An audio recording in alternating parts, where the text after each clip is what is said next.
From outside, तो इनको उसको सूट करना, एडजस्ट करना बॉडी को, दैट टेक्स द टाइम। और जब तक कि वो एडजस्टमेंट बनाती है तब तक वो भी एक्सपायर हो जाता है ब्लड, और इनको फिर हमें नया ब्लड देना पड़ता है। तो एक बहुत बड़ा इशू इसके साथ थैलेसीमिया में ब्लड ट्रांसफ्यूजन जो एक हम मैनेजमेंट करते हैं उसके साथ ये है कि iron influx. What is iron influx? के इन बेचारों की बॉडी के अंदर आयरन जो है वो बहुत ज्यादा जमा हो जाता है, निकल नहीं पा रहा होता, आयरन ओवरलोड हो जाता है। और जिसकी वजह से इतने ज्यादा ब्लड ट्रांसफ्यूजन लगाने की वजह से, क्योंकि हमें तो चाहिए सिर्फ ऑक्सीजन, पेशेंट को भी सिर्फ ऑक्सीजन चाहिए होती है, लेकिन आयरन जो है वो उनकी बॉडी इतनी हेल्दी नहीं है, वो उसको उतना डाइजेस्ट आउट नहीं कर पा रही है, निकाल नहीं पा रही। तो आयरन ओवरलोड होने की वजह से उनको डिफरेंट साइड इफेक्ट्स आने लगते हैं, जो कि और कॉम्प्लिकेशंस की तरफ चले जाते हैं। बॉडी स्वेल हो जाती है, बॉडी के साथ और बहुत ज्यादा मसला आ जाते हैं, क्योंकि किडनीज और लिवर पे लोड आ रहा है एक्सेस आयरन को निकालने के लिए। तो फिर इनको चिलेशन थेरेपी दी जाती है। चिलेशन थेरेपी में इनको कुछ केमिकल्स दिए जाते हैं। There are 3 famous chelating agents, 2 orally दिए जाते हैं और एक जो है उनको अंडर द स्किन दिया जाता है, बट अगेन वो बहुत फ्रिक्वेंट लगाए जाते हैं, जिसके अंदर ये होता है कि वो चिलेटिंग एजेंट अंदर बॉडी में जाके उस आयरन के साथ बाइंड करता है and they take the iron out of body, but they takes time. और बाज दफा तो ऐसा होता है कि इतना आयरन ओवरलोड हो जाता है कि उनको रोकना पड़ता है ब्लड ट्रांसफ्यूजन, और वो बेचारे बहुत बुरे हाल में हैं। ऑक्सीजन डेफिशिएंसी हो रही है बॉडी में, but they are unable to get more blood transfusion, उसके लिए उनको वेट कराना पड़ता है। तो ये कुछ कॉम्प्लिकेशंस हैं जो इनके साथ जो है एसोसिएटेड है। हमारी जैसे सोसाइटी में specially there are long long waitings. Blood donation का हमारा सिस्टम है, सिनेरियो है, तो वहाँ पे ब्लड डोनेशन जो है वो इतना फ्रीक्वेंट लोग देते नहीं है।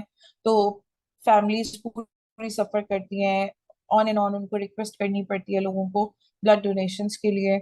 और जो है, लेकिन इसमें एक चीज क्लियर है, वो हमें देखनी है, वो सोचनी है, और वो ये है कि thalassaemia is not a contagious disease, is solidly genetically inherited disease. कुछ कंट्रीज ऐसी हैं दुनिया में जिन्होंने वहां पे बकायदा रूल बना लिया है कि जो है वो शादी से पहले जो है थैलेसीमिया का टेस्ट करवाएंगे।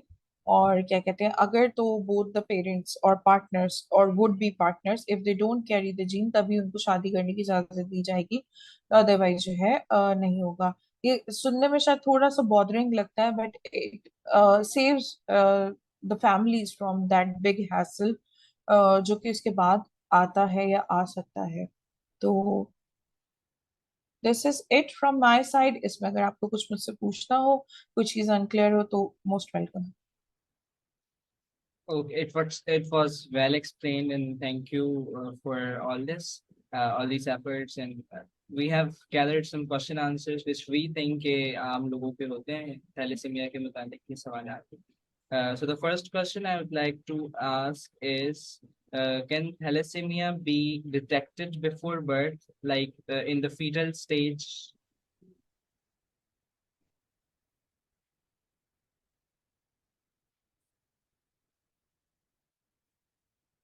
Hello, Yes. Am I? अच्छा, आपकी आवाज चली गई थी इसलिए मुझे लगा। ओके, जी बिल्कुल, फीटल स्टेज पे ये डिटेक्टेबल है। अगर हम पेशेंट का करना हो, कोई लिविंग पर्सन है, तो उसका एक सीबीसी एक टेस्ट होता है, कंप्लीट ब्लड काउंट या डिटेल ब्लड रिपोर्ट, हम उससे सिंपली फाइंड आउट कर सकते हैं।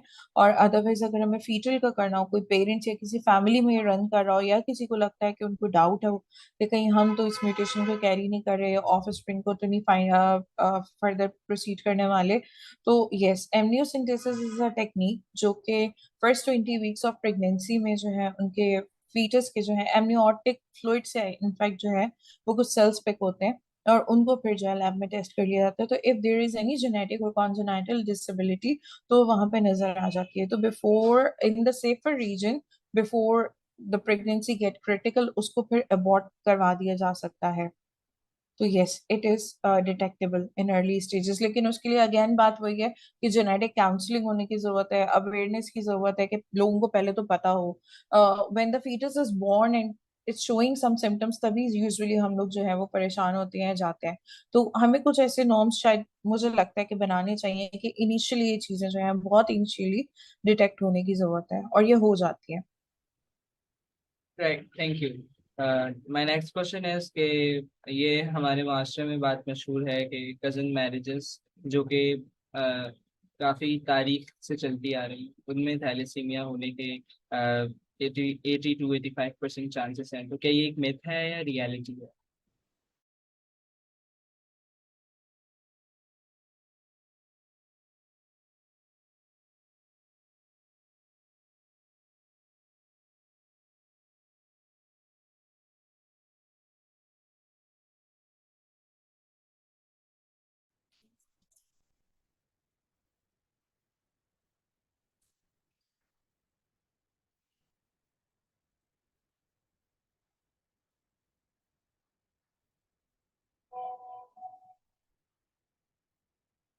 Sure. Let me share my PowerPoint. Share screen. Ji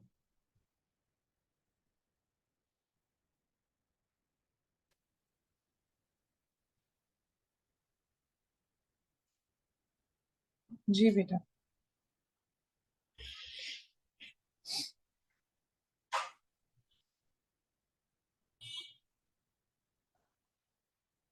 Ashir, am I audible?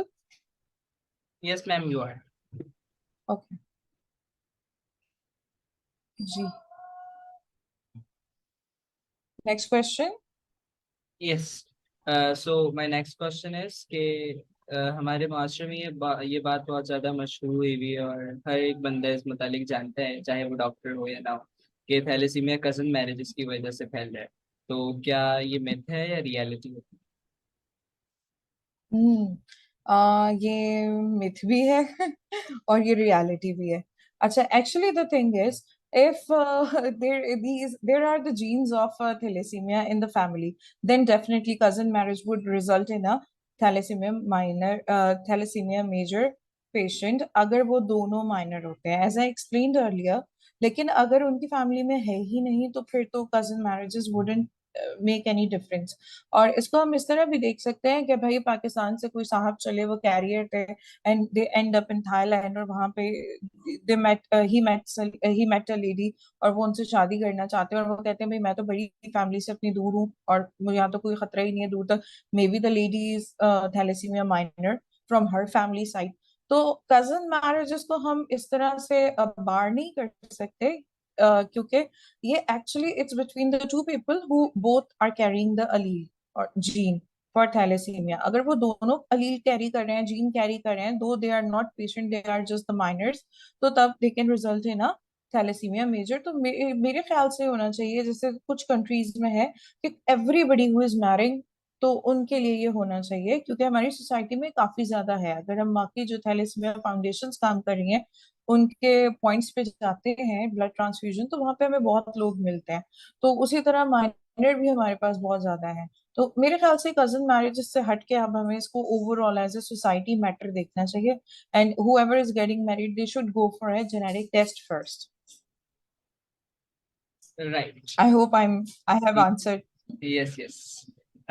So I guess it's all from my side, and thank you for your time. It's really helpful for all of us, and I perfectly believe that our audience would also find it helpful.